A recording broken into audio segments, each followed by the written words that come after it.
Eltoni Liriani tregon çfarë mbante parashjevi Simaku në valixhen e saj. Gjatë një interviste ku foli për jetën dhe rrugtimin e parashjevi Simakut, Eltoni Liriani ndau një detaj mjaft interesant. Në një video të postuar në rrjetet sociale, biznesmeni tregoi se çfarë gjeti në valixhen e artistes së madhe në momentin e parë që u takuan. Valixhet e parashjevit Simakut kishin çdo gjë që personifikonte egon e saj. Gjëja që unë kam marrë me vete nga valixhe e saj është ky shalli i kuq që e vendoste në kokë dhe e kombinonte me kuror apo flok mbajtëse me ngjyra me gur. Kishte pasta dhëmbësh dhe furçë pafund. Kishte shall që mbulonte trupin, sepse ajo është vërtet një zonjë që nuk do të ekspozohet. Kishte rreth $200 që ndoshta ishin të mbledhura.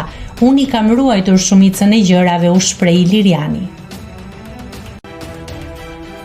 Nëse klikoni mbi butonin subscribe, do t'ju shfaqen të gjitha publikimet tona. Ju ftoj t'i bëni subscribe kanalit, të pëlqeni videot dhe të lini komentin tuaj.